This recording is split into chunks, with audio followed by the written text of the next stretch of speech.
Okay, now there are several benefits of you embarking in a research project. In the context of MIIT, that will be the final year project. Okay, number one is to develop your skills to function more independently. Okay, so meaning that okay, what when we highlight to function more independently, okay, so basically, so when you are in class, okay, sometimes when we give some, let's say, lab exercises, so basically you just follow, so meaning that you are very dependent on the lecturer, very dependent on the lecturer. So you function, but you are dependent on what the lecturer asks you to do. So do this, and you do this. Okay, but then within a course, normally there will be assignments. There will be assignments given to you. Okay, now when you are given some assignments, there are sort of certain tasks. Okay, the lecturer will say that, okay, I want you to develop an application to be able to do this. There are certain tasks. So here you are more independent in terms of, okay, so these are the requirements. So how do I do this? So how do I identify what is the suitable techniques? How do I create the formula?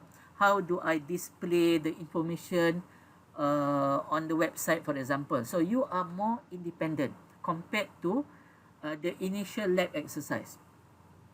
Okay, now when you go into a final year project, okay, the lecturers, nobody will ask you to do this.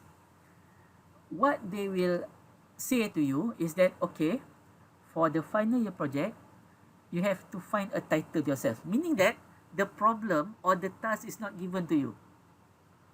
So you need to decide, what do you want to do?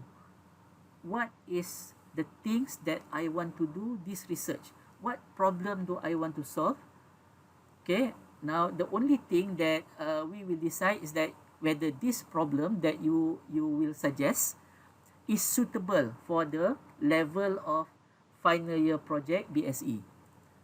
But once you have identified the title and we agree with the title, so you need to be very independent. How do I solve this? What do I do? What do I want to do?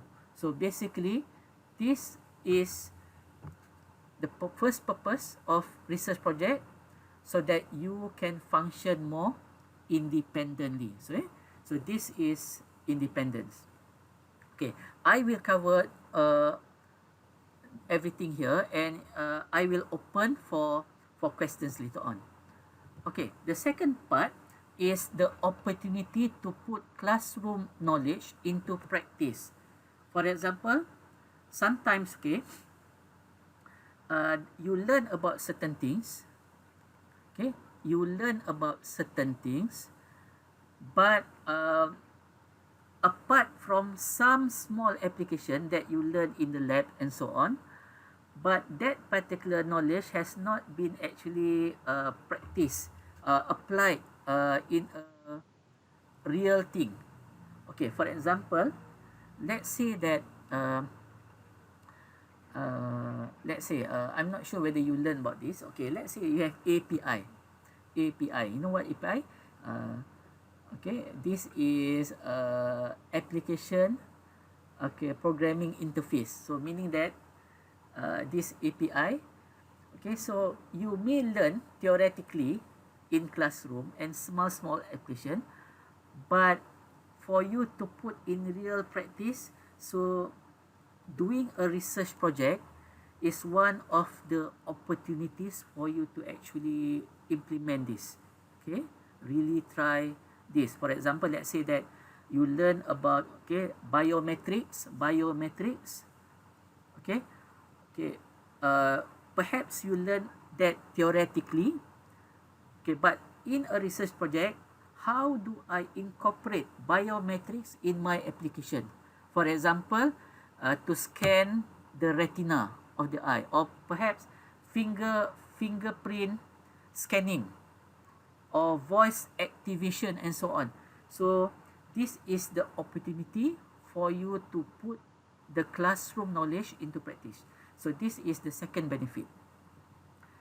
Number 3, the identification of career interests.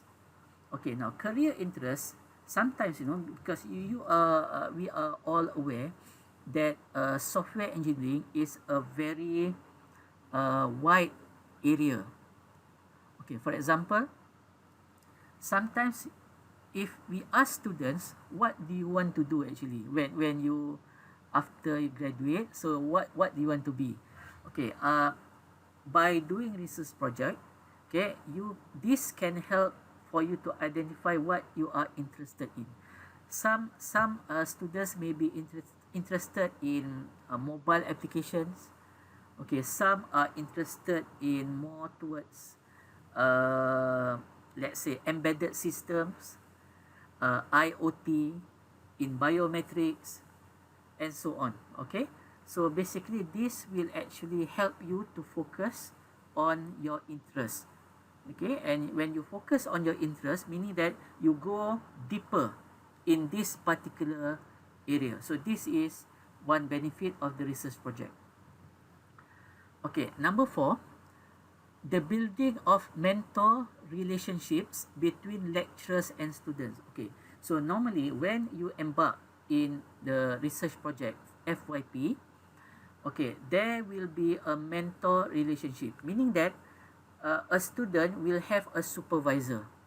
Okay, the supervisor, basically what happens is that there will be communication and interaction between student and lecturer, and this will go on throughout that 2 semesters, FYP1 and FYP2.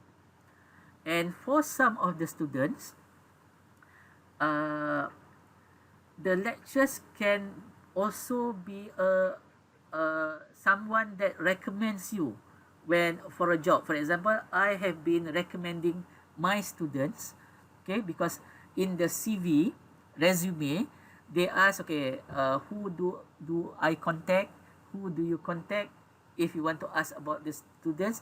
Some students put my name, and there are some employers who actually contacted me asking me to give my views on this particular student who apply for a position in that particular company.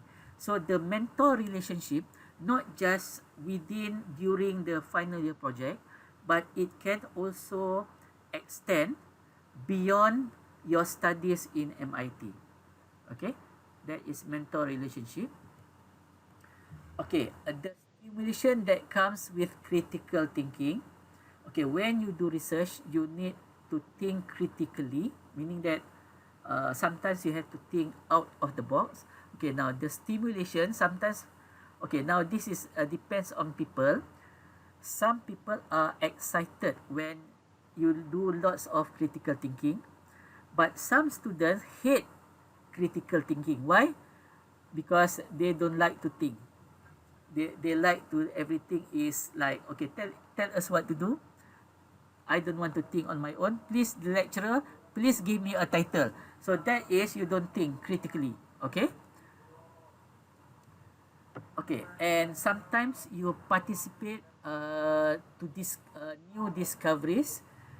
Okay, new discoveries. Sometimes you discover new things, something that basically no one has done before, but now this particular student has done something that is quite novel, quite new. Okay, let me cover everything a little bit more. Okay, the ability to better understand research methodologies. Okay, here when you do research, you will apply many methods in your research, so you definitely will understand better.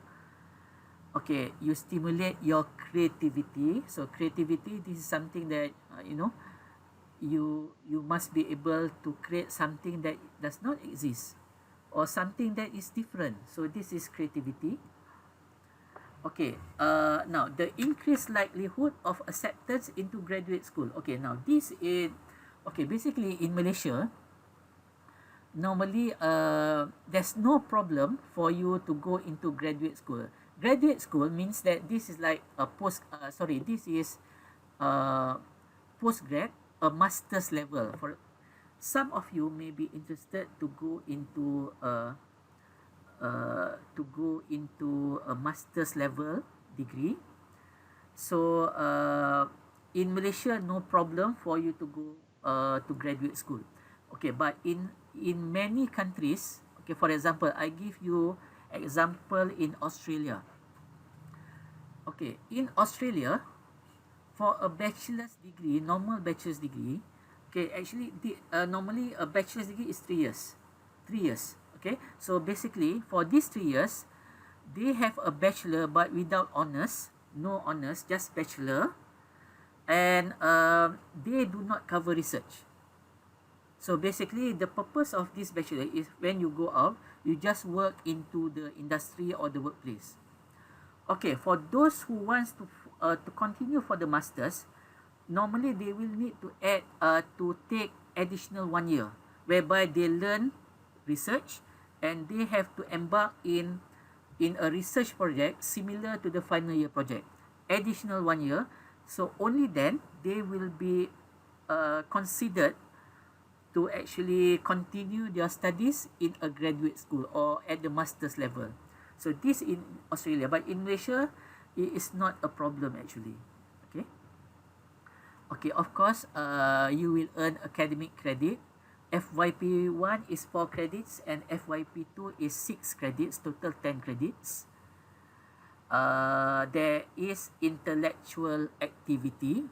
So basically because, okay, the project, once the project, you will need a lot of discussion, first with your supervisors, and later on you may need to actually see other people to share the things that you have done, ask for their views and so on. So there is a lot of intellectual activity in this. And also the last but the not the last but not the least is for lifelong learning. Okay, because you know that learning is not because the lecturer teaches you something, but it is more of you learn on new things, because in IT there is always new things. Okay, sometimes what you learn in first year may be obsolete in the final year. See, things are changing very fast. So it is important, especially in the IT area, for you to be able to have this philosophy of lifelong learning. Maknanya pembelajaran sepanjang hayat, and you are able to learn on your own. Okay, so this is the benefits of research project.